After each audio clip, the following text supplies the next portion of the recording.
If you enjoyed this episode of the Ancient Way podcast, drop us a like, share with your friends, share with your family. And if you would like to support us and what we are doing, and you would like to play a direct role in our growth and the things that we do in the future, we have a donation spot at the bottom of our show notes. So you can click on that, give however much you want. We appreciate absolutely everything. We appreciate our listeners. And everybody that's already come alongside and encouraged us, and even everybody that's been on our show. So thanks, guys.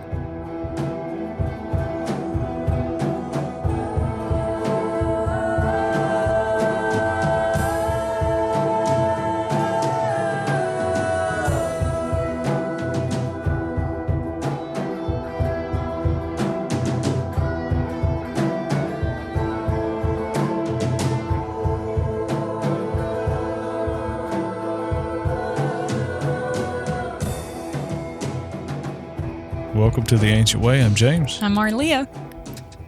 Well, we're back in the studio. Man, it's been a minute. Yeah, it really has. We got a lot of content and stuff out there, though. We really, we've been present, I think, on the waves. Yeah, just us getting together feels like. Yeah, It's a long shot nowadays. It's hard to. I know. Yeah. Well, that's what happens. Hey, we're here though. We're consistent. All right, let's jump into this. There's a bunch of different stuff. Sorry. No, I like it. We could have wrote out. I was going to ask you questions. Okay. Well, you ask me questions and I'll ask you questions. Yeah, well, I had a dream last night too. You had mentioned about a couple of experiences and I was like, I had an interesting dream last night. Okay. We can chat about it. Yeah, we hadn't talked about any of this. So. I know. First time. Okay, so you were sharing earlier about you going for a run. Mm-hmm. Tell me about that. Okay. So things have been crazy on all spheres of it. And it's like... All spheres of your life? Pretty much. But like even specifically financially in everything, it's like there's this invisible goalie that is built to block everything. Like you're not getting a penny out of anything. Yeah. Whether it's work, anywhere. And I mean, I've got so many irons and fires from the movie stuff, and I've put a lot of stuff out there. I've been talking to the Lord about like, well, to what degree do we do stuff, Yeah. And not just sit here on our hands and like Him show us visions and we do nothing with it, Him show us things. And so there have been all these things around me. Yeah. That have been just like buttons that I've pushed everywhere. I'm like, I'm just going to be faithful with it. And I got the green light to do all that. And then it's just like nothing, silence. Yeah. It's like, man. So anyways, I was talking to Jake 2 days ago about it. And I was like, yeah, just some of we joke about the bad luck stuff. If somebody was with me, just took a road trip with me on a day in my life, they would think, James, you have bad luck. Real talk. Whether it's people smashing my mirror. Yeah, it's just like, you got bad luck. And I'm just like cool with it. I just like if I order food, it's wrong. Yeah. Every time. It's like if I want to order fried shrimp on a flour taco, I'm getting grilled on a corn taco or something like that. And the lawnmower is for Jake. It's been happening to he and I together. The same exact thing. Like his lawnmower goes out and then mine went out the same day. And all this stuff, losing money, not gaining new money. And it's like, man, things are getting tight. Mm-hmm. But I was like, I feel like I'm okay in that. I feel like I'm like, Lord, if I pass I've proven faithful in this stuff, but it's just kind of like, throw a dog a bone. I tell him that all the time. I'm like, all right, this is good. Throw me a bone, please. Yeah. Not that I need it. I'll just keep going, and I trust Him regardless. He's good. I've squared that away. But I was just kind of talking about that. Like, yeah, I'm not complaining, but like, man, it just seems like this. Yeah. It's a thing, and it's very pointed. And anyways, so I go on this run, and it's an evening run. And for some reason, like during magic hour, like the hour between it being daylight and going to evening, nighttime, those runs, I listen to like 80s music. It's just like synthwave. It matches the atmosphere, and that's when I really lock in. And my intention was I'm going to pray about this stuff. And so with all this on the forefront of my mind, I'm like, I'm going to let the Lord speak into this. He knows my heart. And I've also had some like, not aggressive, but some pretty some thoughts in my head about being vocal about stuff.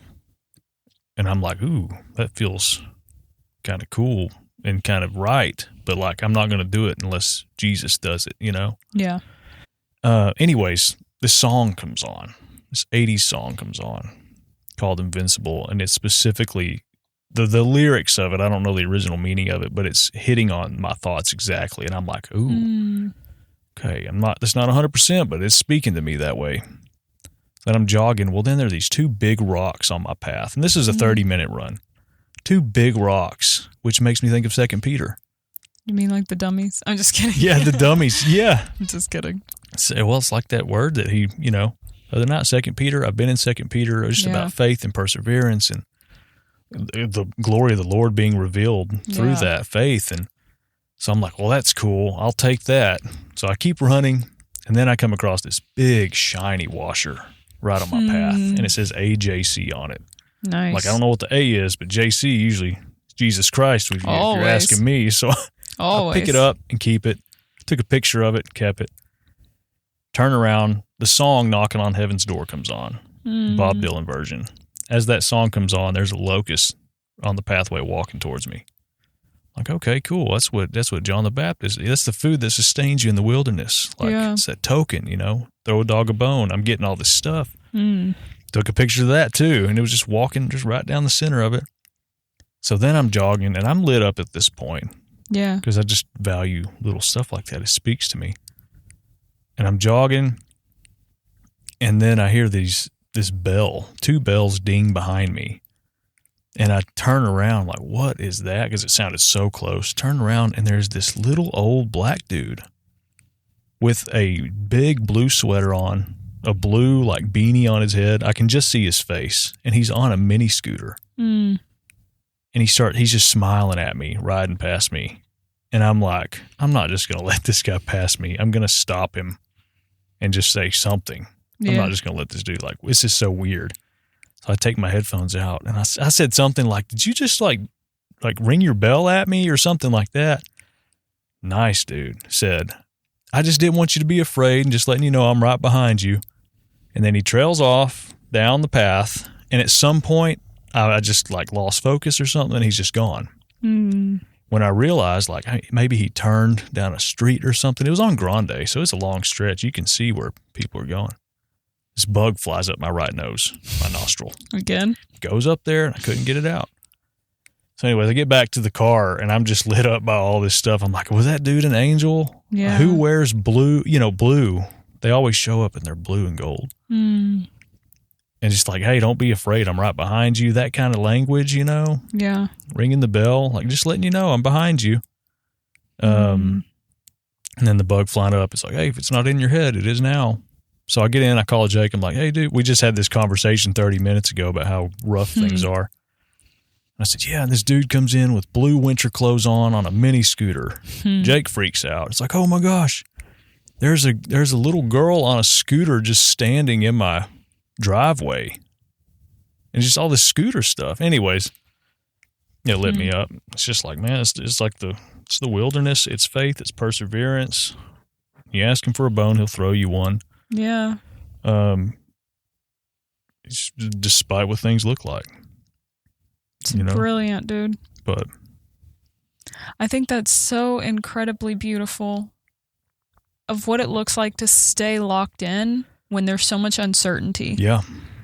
And I think with, just everything going on in our personal lives, in the world climate, and all the madness that has kind of just erupted over the last, week or so. Yeah. With Trump and all of the shooting and stuff. It's like, I really feel there's such a pull for the glory of God to be revealed. Yeah. Period. Yep.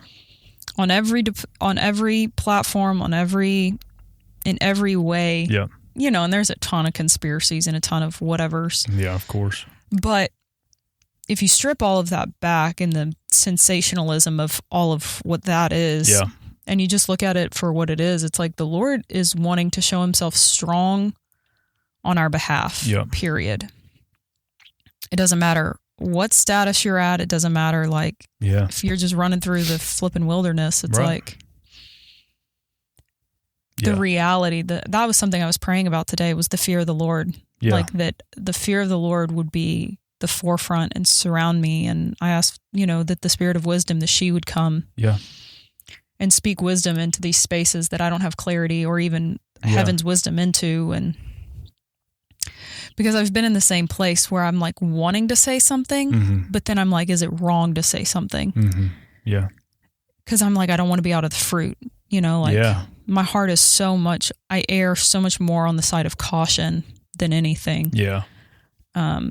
Nowadays, before I used to be a loose cannon, but now because I value people so much, I value how are they going to experience God, but at the same time, like being able to speak into, and I'm not saying political debates or whatever. No, I'm not saying take that bait, but I am saying stand up for what is true. Yeah. And what is pure and what is holy and what is admirable. Yeah, I agree. That's where I'm at too. And I'm getting into like, you have permission to do that. It's actually part of his nature. And and it is, you got to make sure it's the right thing. Totally. Well, I was thinking about this today. It's like the Lord with the Pharisees. He never petted their stuff. Right. He actually called it out for what it was. Yep. But because his heart was so for them. And I think that's the linchpin in anything is like, is your heart actually for that person? Yeah. Or is your heart towards defending yourself against that person? Yeah. And I think, if your heart is for that person and you want to see their deliverance, like if it really is, I think that's what he was doing. Yeah, I think you've got full permission to go into it. But yeah, I do too. I had a dream last night. It was because it was the Lord. Yeah. I wanted to share it because he's characterful. He's just a flippant character. I know it. But there were several things that happened leading up to it or whatever, but I was in a garage with this old man who had the ringlets, the Jewish the ringlets. Yeah. So he's sitting in this chair and towards the back of the garage. And he's a rough looking dude. Yeah. Kind of reminded me of John the Baptist, but homeless, like just raggedy is the best way I can describe it. Yeah. He was a rough character. Huh. But it was like when he would talk, it was like I knew him. Yeah. He was like, yeah. Anyways, well, he was like kind of, I wish I could articulate the feeling of it, but he was such a jokester and such a prankster, but also like it was almost like the atmosphere was like, is this dude off his rocker? Yeah. Like it really feels like this dude is off his rocker. So this dude, just a flippin' character. But you felt so safe in it. It was almost like everything that he said, it was just a knowing. It was like, no, you do this thing. Yeah. And so he was chatting with me, and then there was a few other people in there, and there was this young kid, and this young kid was like, hey, like, I think I'm going to stay in this garage and be the cult leader. And I was like, whoa. I was like, you don't want to do that. Yeah. I was like, don't do that. Because it was like this understanding that this leader of this house had left. Yeah. I was like, you don't want to do that. And the crazy dude in the back, his name's Old Joel. Like, that's what we were calling him. Okay. Wow. And Joel goes, yeah, you don't want to do that. It's about to blow up around here. It's about to blow up. Wow. And the kid was like, no, I think I've got to. And I was like, look, I am walking out. Yep. Like, we all need to go. Like, this isn't negotiable. And he was like, no, I think I'm going to stay. And I was like, you've made your choice. Yeah. Which it wasn't harsh. It was just, and Old Joel goes, yep, there it is. He goes, look around. Yeah. And somebody had come through and cut open every single gas can around. Yeah. and there was gas spilling everywhere, and it was running out of the garage. Yeah. And as I walk out, I look to my left, and there's all these coins, all these silver coins. There's the first thing I pick up is a nickel, and I was like, yeah. I said, I got the change I needed. Cool. That's what I said. Yeah, wow. And then so I pick up all these coins, some quarters, some nickels, whatever. Yeah. And then all of a sudden, there is a horde of people that come out of the garage with me. Yeah. And they all start singing that song, Eye of the Tiger. No way. Yeah. And it was, there was like this chant going on. And so everybody's it was almost like a Friday night football game. Oh, yeah. Like the energy of that. Yeah. Everybody was bringing their instruments out. Yeah. And so in high school, that was like our theme song. We were the Tigers. We always played that song. Yeah. Well, I was a drummer. And so into my dream, I was actually playing the rhythm of it on my body because I was like, I'm not going to I don't want to pick up that instrument again. I was like, I don't want to have back pain. Yeah, you are the instrument. Yeah. So I started playing it on my body. And it was just like this roar and this chant. And you hear old Joel sitting in the freaking garage saying again, it's going to blow up. Yeah. And it was like there was a prep for it. Man, that's hilarious. The odds of this happening are super high. But Eye of the Tiger, I was listening to that this morning at the gym. Are you kidding me? No, I promise you. It came on. Freaking funny. It's on it comes through pretty frequently. Well, I woke up at 4 a.m. singing that song, and I could not stop singing it. You know, like when you end it, and it was just like... Oh, I hear it right now. Yeah. Yeah. Well, the last line where it says, like, the Eye of the Tiger that everybody, like, loops. Yep. It says on it, well, first off, did you know that the guy who wrote it, his name is Survivor? Yep. Like it was Survivor. Oh, yeah. But it says, and the last known survivor stalks his prey in the night. But the last line is what it got me. And he's watching us all with the Eye of the Tiger. Yeah. And it was just like, dude, there's so much of the reality of heaven that is wanting you to actually pick up the change, like wanting you to actually like morph into his image. Yeah. That they're surrounding us and cheering us on. But I do feel like there is that line coming in of like, you either stay with what was old, you know, like to me, like that's what the cult following, like that's a religious spirit. Wow, that's like the religious mind. Either staying in that or actually moving forward and letting something blow up, like letting an old way or an old house or and actually trust that what feels like a crazy old man speaking. Yeah. But actually trusting the goodness of God, because that's actually what Joel means. It actually means the Lord is Yahweh. Stay with us. We'll be right back.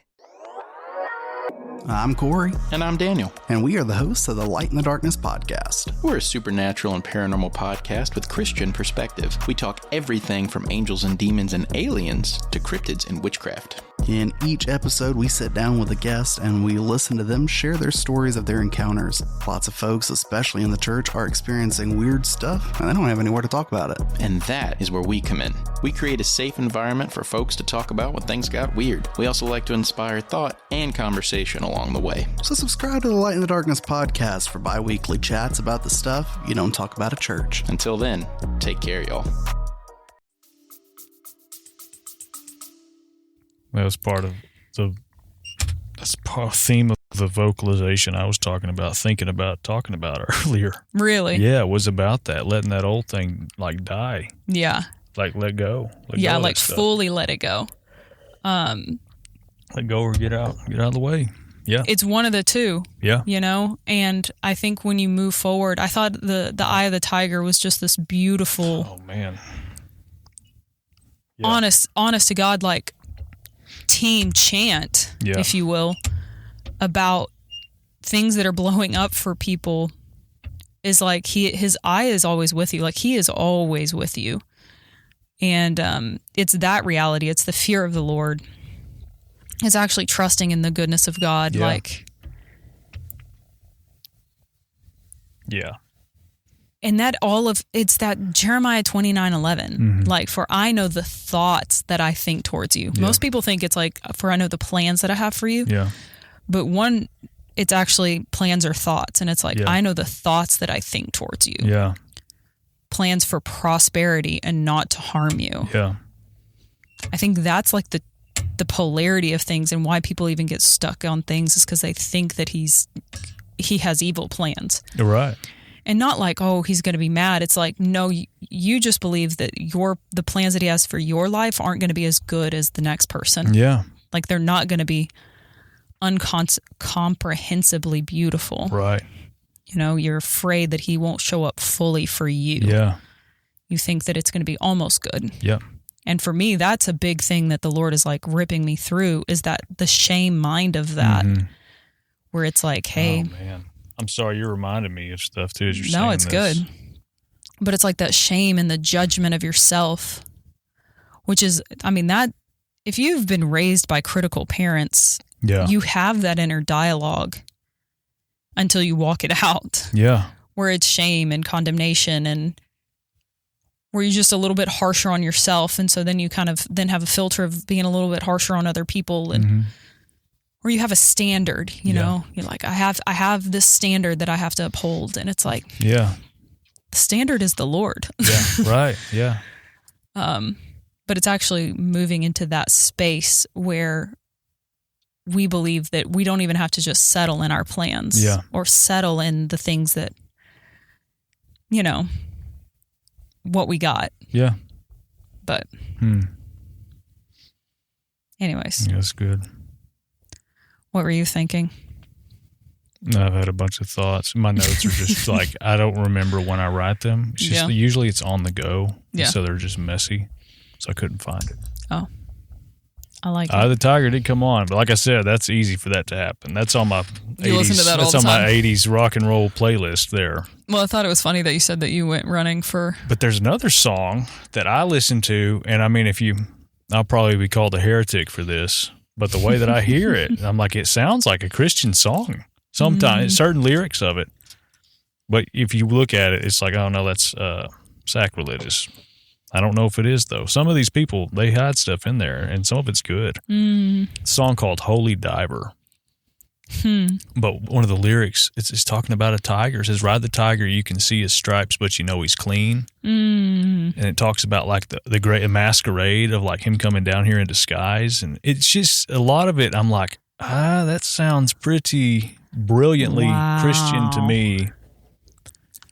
It's just what it sounds like to me. But that makes me think of too, and this is what's really cool. You know, we did that little reel, and somebody said I was lying. Right. Well, what's cool about that? About your dream. About my dream, where like Paul shows up and read the fruit of the Spirit to me. What's interesting is I have had dreams that were biblical, that I did not know were biblical. One specifically, I had a dream where I was in my front yard. There was a guy named Michael next to me, and we were looking at the sky, and it opened up, and these angels came out. And you were like, yeah, that's Daniel so-and-so. 12, yeah. And I looked it up, I'm like, oh my gosh, that's it. Yeah. I hadn't read it. But something that Bobby Connors said before is like, what is it? Get into the Word, and the Word will get into you. Yeah. The cool thing about that stuff is like, it's not that you read the Bible and that gives you a grid for what you see. It's like he'll show you stuff like his language, period, is the same language of the Bible. Even if you've never read it before, you could have biblical experiences. Yeah. It's coming from the same. Well, because he is the Word. He's the Word, yeah. That's what the whole Bible actually sums up him. Right. It's not like, I watch too much Star Wars and I have Star Wars dreams because I watch too much Star Wars. It's like he's the same person. He's the same one, you know. Well, that makes me... I wasn't going to share this, but I kind of will because I think it's so dope. Again, this is not to highlight a person or whatever. This is actually all about how much the Lord speaks into things. Yeah. So I had a dream, and I told you about this one, where my father was driving me to my grandparents' house. And so like I was going, I had the understanding I was going to my inheritance. Yeah. And he was so out of control, like he was going so fast and a little reckless that I got so afraid. I was like, I felt myself pull away out. And so when I felt myself pull away in the dream, the car disconnected And I like, he kept going forward and I kind of like drifted back and I turned left because I was like, oh yeah, my grandparents, they live left off this road, which literally they do. But I was like, yeah, it's here. And then as I was driving, I was like, oh, this isn't familiar. Yeah. But it was. And I was like, oh, this is a dead end. And so I did like this loop and there was like a petting zoo. Yeah. Anyways, I made the loop, right? Because I think a cul-de-sac is brilliant. Yeah. It's like designed for you to turn around. Yeah. Anyways, and so I like came back in and my father was waiting for me at the intersection and I came right back into alignment and kept going with him. And I couldn't figure it out. Yeah. You know, I started immediately interpreting that dream through shame. Like, I missed it. I did something wrong. Where did I misstep? Yeah. Like, oh God, like bring me back into alignment. Like I'm really sorry I screwed up. I don't know where I screwed up, but I definitely clearly have. And so I was just going through this and I thought it was so sweet. That night, I ended up going to church. Yep. We went to group and this isn't every night, but we ended up giving words to each other. Yeah. And somebody gave me a word that was like, hey, I actually just hear the scripture. It's Psalm 37, 24. Yeah. And it says, wait on the Lord and keep his way. Yeah. And he will exalt you to inherit the land. Yeah. And then they were like, later they said, but I also saw you. Was it a U-turn? Yeah. They were like, I also saw you. You were in the left-hand lane, which in my dream, I was actually in the left-hand lane with my father. Yeah. And they were like, I saw you in the left-hand lane, but there was a median in your way, so you couldn't turn yet. Yeah. But I saw you turn and you turned around and it put you in the place that you needed to be. And it was like my whole soul came on fire. And I was like, that was the interpretation of my dream. Yeah. It was like the Lord is actually repositioning me. And so when I was driving home, I asked the Lord, I was like, okay, well, what was about my dream? And why did I go buy all this petting zoo? Yeah. And he said, it was so beautiful, but he was like, the whole wait on the Lord and keep his way portion was like, keep his way, like the highway of holiness. But when you wait upon the Lord is actually you're trusting. Yeah. You're binding yourself to the Lord because that's what it means to wait. Yeah. And he said that it is your pet fears that cause you to shrink back and disconnect. Yeah. And it was about disconnection where my like protective self is sometimes it's avoidant. Yeah. And so I just kind of shut down and like withdraw and pull back. And he was showing me like that's a pet fear. Like that's a pet fear and even a coping mechanism. Yeah. And it just unlocked me. And then there was somebody, again, they were like, this was a different person. They were like, yeah, which they'd never met me before, which I think is even beautiful. And they were like, hey, I feel like you really struggled with self-judgment. But the Lord said, like, this is done. Yeah. Like he's already paid for that. Don't go back into that. Yeah, it's epic. Well, that's the self-judgment is what causes me to shrink back because I take on the accusation and the shame of stuff. Yeah. And there was just so much clarity that was happening. And it's like, you have a dream. And then when you set it before the Lord, you're like, I don't understand, but I want to understand. Yeah. And I even said at one point with the Lord before this, I was like, I won't take the bait of shame and interpret this, but I don't know. I don't have understanding. And so here it is. I literally like put it like an offering. Wow. And And then there was the interpretation for it. yeah, And I just share that because it's like it's good. the word of the Lord was that Psalm 37:24 is what flipping opened up. Yeah, there's so much in that. Oh, yeah. If anybody is bored, they should just go read Psalm 37. Oh, but yeah. But just the whole concept of like keeping the way of the Lord. Yeah. Bind yourself to him. That is his way. That is his way. It's the whole eye of the tiger. It's the single-mindedness. Yeah. Like that's what the whole song is actually about, having a resolve. Yeah. Look at that. I mean, just looking at that dream, because this has been a theme I've been on as well. It's like looking at that dream, it's like the bad guy looks like, oh, I missed the turn, or like I went the wrong way, messed up, or it's like I missed it physically, but the real bad guy is that shame, is the shame aspect of it. Yeah. But the cool thing about it is it brings it to the forefront of like, what's the real bad guy here? Oh, it is the shame. Oh, bind to him in it. Yeah. It's just like things maybe aren't what they seem, you know. The growth isn't, you know, it's closer sometimes. Oh yeah. That's epic though.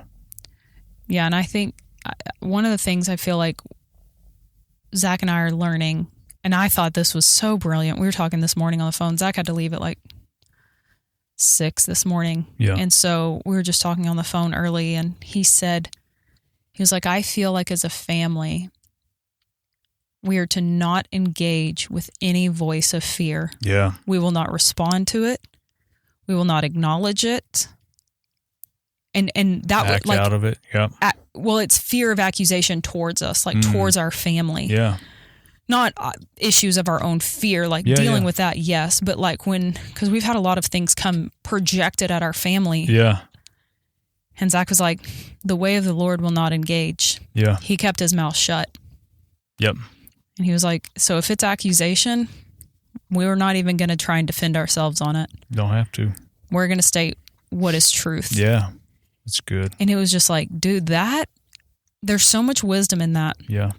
He had actually had a dream where an angel came over and actually put his hand over his mouth and was like, don't respond in this. Wow. Yeah. And then we got like this gnarly thing happened the very next day. And it was just like the strategy of heaven is so upside down and backwards from what the carnal mind says to do. Like fight, defend yourself, work this out. Yeah.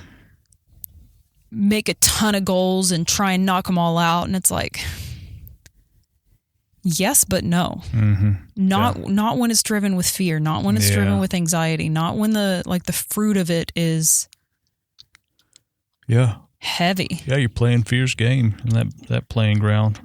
Well, it'll divide the house. It divides. Yeah.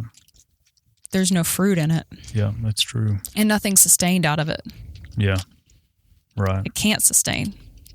But anyways, that's just our that's good. Random stuff we're kind of walking through. Yeah. Sometimes not saying something is super difficult too. It's just like you got to bite the bullet and just not say anything. Yeah. Yeah. Man, I go back to, you shared that word, but like sometimes you just have to surrender your rights to be right. To have rights, yeah. And to be right, yeah. Yeah. That's right. Several rights there. All the rights. I think so. Yeah. And well, also, you recognize it's almost like you just get to grab it. It's like, yeah, I have every right. I've been wronged. I've got every reason and right to do that. Yeah. But true power is like, if this is the way it's supposed to pan out, you know, if you're not supposed to say something, just grabbing it and saying, I'm not going to do it. Yeah. That's true power. Most people can't resist. But I feel like yes, and it's kind of like, I think about it, I'm always a big picture person. I'm just like, okay, what's the full end goal here? Well, yeah. The full end goal is because I want to raise people from the dead. I actually want to move. Yeah. Not just the byproduct of it, but I want to actually like shine like Moses did. I want to fully be enveloped the way that Paul was, that Peter was, like, you know. And so it's like, dude, if you can train your mouth, train your tongue. Well, and even when it comes to binding to him, it's like realizing my life is not my own. Totally. And I've had that thought too of like, whose kingdom are you building? Totally. Like, oh, I'm with his. Yeah. I'm building his kingdom according to his heart, his plans, and his intention. Yeah, man. That's really the only thing you have to answer to. It's the only thing that actually matters. It is. We talked a lot about, you know, like, let every man be swift to hear, slow to speak, and slow to become angry. Yeah. I think there's so much truth in that. Because there's, if you're quick to hear from somebody else's perspective, and you're slow to respond, and you're slow to become angry, you then can train your tongue, and then you will see real power come from it. Yeah. And I'm not just like there's something so exhilarating when you lay hands on somebody and they get healed. Yeah.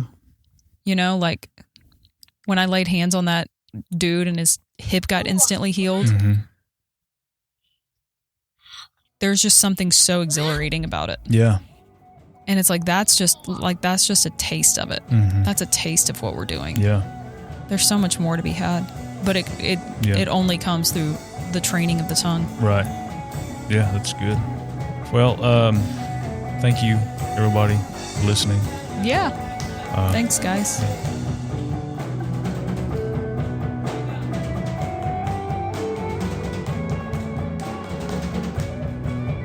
If you enjoyed this episode of the Ancient Way podcast, drop us a like, share with your friends, share with your family. And if you would like to support us and what we are doing, and you would like to play a direct role in our growth and things that we do in the future, we have a donation spot at the bottom of our show notes. So you can click on that, give however much you want. We appreciate absolutely everything. We appreciate our listeners. And everybody that's already come alongside and encouraged us, and even everybody that's been on our show. So thanks, guys.